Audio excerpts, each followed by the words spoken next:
আজ পশ্চিমবঙ্গের প্রথম বিজেপি সরকারের শপথ গ্রহণ। গতকাল বিজেপির পরিষদীয় দলের নেতা হিসেবে বেছে নেওয়া হয়েছে শুভেন্দু অধিকারীকে। আজ মুখ্যমন্ত্রী পদে শপথ নিচ্ছেন শুভেন্দু অধিকারী, তার সঙ্গে শপথ নেবেন মন্ত্রীরা। আর এই অনুষ্ঠান হচ্ছে ব্রিগেড প্যারেড গ্রাউন্ডে। সেখান থেকেই রয়েছেন সরাসরি আমাদের প্রতিনিধি অর্ণব মুখোপাধ্যায়। অর্ণব, প্রস্তুতি কোন পর্যায়ে রয়েছে? নিরাপত্তার কি বন্দোবস্ত করা হয়েছে আজকের অনুষ্ঠানকে ঘিরে?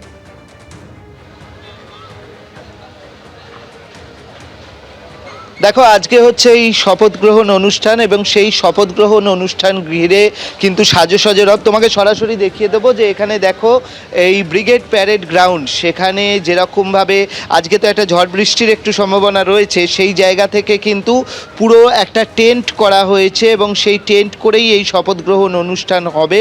এবং ইতিমধ্যে সকাল থেকে আমরা দেখছি যে বিভিন্ন জায়গা থেকে মানুষজন আসতে শুরু করেছেন।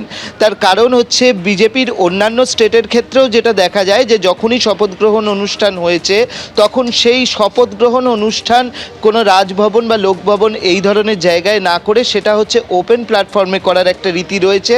এবং সেই অনুযায়ী আমরা দেখতে পাচ্ছি যে পশ্চিমবঙ্গের ক্ষেত্রেও কিন্তু সেই অনুযায়ী কিন্তু এই ব্রিগেডে হচ্ছে। এবং ব্রিগেডে এখানে অনুষ্ঠানের কর্মসূচি রয়েছে 11টা থেকে 12টা। এখানে যেরকমভাবে প্রধানমন্ত্রী নরেন্দ্র মোদীর আসার কথা রয়েছে, তার পাশাপাশি অমিত শাহ রয়েছেন, এছাড়া বিভিন্ন রাজ্যের মুখ্যমন্ত্রীরা আসবেন, বিশিষ্ট অতিথিবর্গ আসবেন এবং জেলা থেকে বিভিন্ন জায়গা থেকে বিজেপির এই বিপুল জয়ের পরে বহু মানুষ আসবেন আজকের এই শপথ গ্রহণের সাক্ষী থাকতে। এবং এখানে দেখতেই পাচ্ছ যে শপথ গ্রহণ সমারোহ সেটা রয়েছে একদিকে শ্যামাপ্রসাদ মুখোপাধ্যায়, তার যেরকমভাবে ছবি রয়েছে, তার নিচে কোথাও প্রধানমন্ত্রীর ছবি রয়েছে, কোথাও রয়েছে শ্রমিক ভট্টাচার্যের ছবি, এছাড়াও সবাইয়ের ছবি দিয়ে এখানে সাজিয়ে তোলা হয়েছে, বিজেপির পতাকা রয়েছে। এবং সেই সঙ্গে নিরাপত্তার বিষয়টি খুব গুরুত্বপূর্ণ। আমরা দেখতে পেয়েছি যে কলকাতার পুলিশ কমিশনার অজয় নন্দা তিনি এসছেন এবং তার সঙ্গে সঙ্গে অন্যান্য পুলিশ আধিকারিকরা এসছেন। এসপিজির সঙ্গে বৈঠক হয়েছে, পুরো নিরাপত্তা তারা খতিয়ে দেখছেন। এই যে সামনের রাস্তাটা, সেই রাস্তাটা স্বাভাবিকভাবে এখানটা তুমি দেখো যে টিন দিয়ে পুরোপুরি ব্যারিকেড করে ঘিরে দেওয়া হয়েছে। এই জায়গাটাতে একটা জোন বানানো হয়েছে যেখানে কেউ ঢুকতে পারবেন না, তার কারণ এখান দিয়ে ভিভিআইপি মুভমেন্ট করবে। তোমাকে দেখাবো যে এই গেটটি, যে গেটের সামনে রয়েছি আমরা, সেই গেটটি মূলত হচ্ছে ভিভিআইপি গেট এবং সেই ভিভিআইপি গেট দিয়েই কিন্তু সবাই প্রবেশ করবেন। সব মিলিয়ে নিরাপত্তার জোরদার বন্দোবস্ত করা হয়েছে।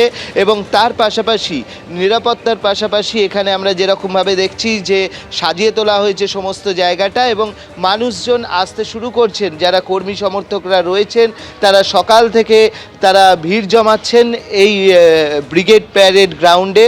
এবং এই যে একটা শপথ গ্রহণ অনুষ্ঠান, এরকমভাবে পশ্চিমবঙ্গে শপথ গ্রহণ অনুষ্ঠান কোনোদিন দেখা যায়নি। এবং বিজেপি প্রথম পশ্চিমবঙ্গ ক্ষমতায় এসছে এবং শুভেন্দু অধিকারী তিনি মুখ্যমন্ত্রী হিসেবে শপথ নেবেন। স্বাভাবিকভাবে সেই জায়গা থেকে বিজেপি কর্মীদের উৎসাহ চোখে পড়ার মতো এবং সকাল থেকে কিন্তু তারা বেরিয়ে পড়েছেন এবং তারা দলে দলে আসতে শুরু করছেন এই ব্রিগেড প্যারেড গ্রাউন্ডের উদ্দেশ্যে। অর্ণব, তুমি আমাদের সঙ্গে থাকো। বিপুল জনসমর্থন নিয়ে প্রথমবার পশ্চিমবঙ্গে ক্ষমতায় এসেছে বিজেপি। আজ ব্রিগেডের শপথ গ্রহণ অনুষ্ঠান হবে। স্যাটারডের সুপার ইভেন্ট ঘিরে ব্রিগেড প্যারেড গ্রাউন্ডে এখন সাজো সাজো রব। মূল মঞ্চের দুপাশেই তৈরি করা হয়েছে হ্যাঙ্গার। বিজেপির পতাকা ও নরেন্দ্র মোদীর কাটআউট দিয়ে সাজিয়ে তোলা হয়েছে রেড রোড। आज मैं मानता हूं श्यामा प्रसाद जी जहां पर भी होंगे मुक्त मन से नरेंद्र मोदी जी के नेतृत्व को वो आशीर्वाद देते होंगे। ঐতিহাসিক জয়ের পর এবার ঐতিহাসিক শপথ গ্রহণ অনুষ্ঠান। শ্যামাপ্রসাদ মুখোপাধ্যায়ের রাজ্যে প্রথমবার জয়ের পর নতুন মন্ত্রিসভার শপথ গ্রহণ অনুষ্ঠানকে স্মরণীয় করে রাখতে কোনো কসুর করছে না বিজেপি। ইতিমধ্যে সর্বসম্মতিতে বিজেপি পরিষদীয় দলের নেতা বেছে নেওয়া হয়েছে। ভবানীপুর ও নন্দীগ্রামে বিজেপির জয়ী প্রার্থী শুভেন্দু অধিকারীকে। অর্থাৎ শনিবার ব্রিগেড প্যারেড গ্রাউন্ডের মেগা ইভেন্টে পশ্চিমবঙ্গের নবম মুখ্যমন্ত্রী হিসেবে শপথ নেবেন তিনি। তার আগে এদিন ব্রিগেডে চলছে শেষ মুহূর্তের প্রস্তুতি।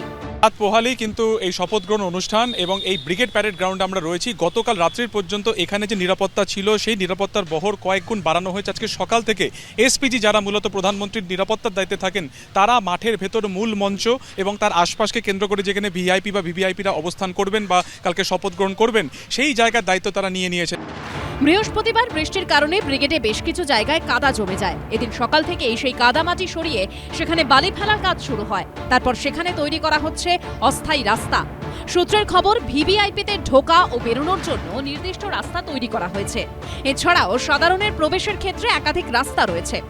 দেখা যাচ্ছে এই মুহূর্তে directorate of security West Bengal সরকারের যারা প্রতিনিধিরা রয়েছেন তারা মাঠের বিভিন্ন জায়গা ঘুরে দেখছেন। যে পয়েন্ট থেকে প্রবেশ আছে, যে পয়েন্ট থেকে বেরোনোর রাস্তা রয়েছে, ভিআইপি সহ যারা সাধারণ মানুষ এই শপথ গ্রহণ অনুষ্ঠানে থাকবেন প্রত্যেকটা জায়গাতে তারা ঘুরে দেখছেন। প্রস্তুতি খুব ভালোভাবে হচ্ছে। গতকাল রাত্রেও বৃষ্টি হয়েছে, সেই বৃষ্টির ফলেও যা যা মাটিতে সমস্যা হয় সেগুলো সম্পূর্ণভাবে যত্ন সহকারে সব করা হচ্ছে। আর সবথেকে বড় কথা, এটা ভীষণ আনন্দের। শ্যামাপ্রসাদ মুখার্জির মাটিতে শ্যামাপ্রসাদের স্থাপিত যে দল, আর তারপরেই সেটা তার অনুসারী যে ভারতীয় জনতা পার্টি, তার সরকার হচ্ছে। এই প্রথম স্বাধীনতার পরে পশ্চিমবঙ্গে রাষ্ট্রবাদী রাজ্যের সরকার হচ্ছে। শপথ গ্রহণের জন্য একটি মূল মঞ্চ তৈরি করা হচ্ছে, আর সেই মঞ্চের দুদিকে করা হয়েছে অস্থায়ী হ্যাঙ্গার।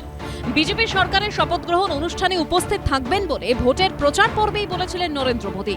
मैं इस विश्वास के साथ वापस जा रहा हूं कि 4 मई के नतीजों के बाद बीजेपी के शपथ ग्रहण समारोह में मुझे आना ही है। শনিবার 25শে বৈশাখ রবীন্দ্র জয়ন্তীর এই দিনটিকে নতুন সরকারের শপথ গ্রহণের দিন হিসেবে বেছে নিয়েছে বিজেপি নেতৃত্ব।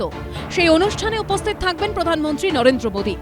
পশ্চিমবঙ্গে প্রথম বিজেপি সরকারের শপথ গ্রহণে থাকতে ইতিমধ্যেই কলকাতায় চলে এসেছেন কেন্দ্রীয় স্বরাষ্ট্রমন্ত্রী অমিত শাহ। এছাড়াও শনিবারের মেগা ইভেন্টে থাকছেন বিজেপির সর্বভারতীয় সভাপতি নীতিন নবীন। এছাড়াও উপস্থিত থাকবেন বিজেপি শাসিত ওড়িশার মুখ্যমন্ত্রী মোহন চরণ মাঝি সহ 20টি রাজ্যের মুখ্যমন্ত্রী। শনিবারের শপথ গ্রহণ অনুষ্ঠান উপলক্ষে বিজেপির পতাকা ও নরেন্দ্র মোদীর কাটআউট দিয়ে সাজিয়ে তোলা হয়েছে রেড রোড। আমরা রেড রোডের যে পারে দাঁড়িয়ে রয়েছি মোহামেডান স্পোর্টিং ক্লাব সামনে, এবং সেখানে দেখা যাচ্ছে একের পর এক নরেন্দ্র মোদী, দেশের প্রধানমন্ত্রী, তিনি যেহেতু এই শপথ গ্রহণ অনুষ্ঠানে উপস্থিত থাকবেন এবং তার কাটআউটে এবং বিজেপির দলীয় পতাকার কাটআউট চারিদিকে ছেয়ে গিয়েছে। সব মিলিয়ে অপেক্ষা আর কয়েক ঘন্টার, তারপরেই শপথ নেবে বিজেপির নতুন মন্ত্রিসভা। সুকান্ত মুখোপাধ্যায় ও আবির দত্তর রিপোর্ট, এবিপি আনন্দ। আজ ব্রিগেডে পশ্চিমবঙ্গের পরবর্তী মুখ্যমন্ত্রী হিসেবে শপথ নেবেন শুভেন্দু অধিকারী। মেগা ইভেন্টে উপস্থিত থাকবেন নরেন্দ্র মোদী, অমিত শাহরা, থাকবেন 20 রাজ্যের মুখ্যমন্ত্রীরা। এই প্রেক্ষাপটে ব্রিগেডের সভা ঘিরে ব্যাপক নিরাপত্তা ব্যবস্থা করা হয়েছে, করা হবে যান নিয়ন্ত্রণও।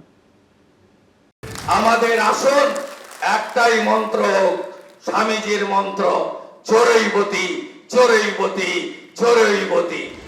শনিবার রাজ্যের নবম মুখ্যমন্ত্রী হিসেবে শপথ নিতে চলেছেন শুভেন্দু অধিকারী। এই পরিস্থিতিতে নিরাপত্তার ব্যাপক কড়াকড়ি করা হয়েছে ব্রিগেড চত্বরে। গোটা মাঠের চারিদিক বাঁশের ব্যারিকেড দিয়ে ঘিরে দেওয়া হয়েছে। মূল মঞ্চ সহ ব্রিগেড প্যারেড গ্রাউন্ডের ভিতরে নিরাপত্তার দায়িত্ব নিয়েছে প্রধানমন্ত্রীর সুরক্ষার দায়িত্বে থাকা এসপিজি। শুক্রবার সকাল থেকে সেখানে সাধারণের প্রবেশ নিষিদ্ধ করা হয়েছে, আর বাইরের নিরাপত্তায় রয়েছে পুলিশ। এদিন সকাল থেকে পুলিশের একাধিক পদস্থ অফিসার ব্রিগেডের শপথস্থল পরিদর্শন করেন। থেকে গুরুত্বপূর্ণ হচ্ছে যে এসপিজির তরফে যারা প্রধানমন্ত্রী নিরাপত্তার দায়িত্বে থাকেন তারা মূল মঞ্চ সহ আশপাশে যে সমস্ত জায়গাতে একেবারে অতিথিরা আসবেন সেই জায়গাকে তারা নজরদারি রাখছেন, এবং কলকাতা পুলিশের তরফে ভেতর তো বটেই, বাইরে রাস্তার দিকেও তারা নজরদারি রাখছেন। শনিবারের মেগা ইভেন্টের আগে একটি ট্রাফিক সংক্রান্ত নির্দেশিকা প্রকাশ করেছেন কলকাতার পুলিশ কমিশনার। তাতে বলা হয়েছে, প্রয়োজন পড়লে Esplanade ramp, KP road, hospital road, lovers lane, Casuarina avenue এবং কুইন্সওয়েতে যান চলাচল নিয়ন্ত্রিত করা হবে।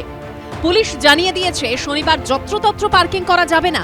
এর মধ্যে রয়েছে ভিক্টোরিয়া মেমোরিয়ালের আশপাশ, Khidirpur road, hospital road, Queensway, cathedral road, lovers lane ও ক্যাসুরিনা অ্যাভিনিউ। একই সঙ্গে পুলিশ জানিয়েছে, শনিবার ভোর 4টে থেকে রাত 8টা পর্যন্ত কলকাতায় কোনো পণ্যবাহী গাড়ি চলাচল করবে না। তবে এলপিজি সিলিন্ডারের গাড়ি, সিএনজি, পেট্রোলিয়াম, অয়েল, লুব্রিক্যান্ট বহনকারী গাড়ি, ওষুধ, সবজি, ফল, মাছ ও দুধের গাড়িকে ছাড় দেওয়া হয়েছে। ব্রিগেডের রাজকীয় প্রস্তুতি চলছে, তবে প্রাকৃতিক দুর্যোগের কথা ভেবে বিকল্প ভাবনা চিন্তাও করা হয়েছে। আলিপুর আবহাওয়া দপ্তরের পূর্বাভাস, শনিবার দক্ষিণবঙ্গে বৃষ্টি হতে পারে। তাই শপথ গ্রহণ অনুষ্ঠানের জন্য বিকল্প হিসেবে নেতাজি ইনডোর স্টেডিয়ামও তৈরি রাখা হচ্ছে। তৈরি করা হয়েছে মঞ্চ, হলুদ সাদা রঙে সেজে উঠেছে নেতাজি ইন্ডোর। যদি তুমুল বৃষ্টি হয় এবং তুমুল বৃষ্টিতে ব্রিগেড প্যারেড গ্রাউন্ডের অনুষ্ঠান কোনোভাবে ভেস্তে যায়, সেক্ষেত্রে শপথ গ্রহণ অনুষ্ঠান হবে নেতাজি ইন্ডোর স্টেডিয়ামে। এই মুহূর্তে নেতাজি ইন্ডোর স্টেডিয়ামে একেবারে সাজো সাজো রব, শেষ মুহূর্তের প্রস্তুতি চলছে। চারিদিকে নতুন রঙের প্রলেপ পড়ছে, নীল সাদা রং মুছে গিয়ে সেখানে হলুদ সাদা রং হচ্ছে। প্রস্তুতি সারা, এবার অপেক্ষা শপথ গ্রহণের। সুকান্ত মুখোপাধ্যায় ও সৌমিত্র রায়ের রিপোর্ট, এবিপি আনন্দ। এবিপি আনন্দ, এগিয়ে থাকে, এগিয়ে রাখে।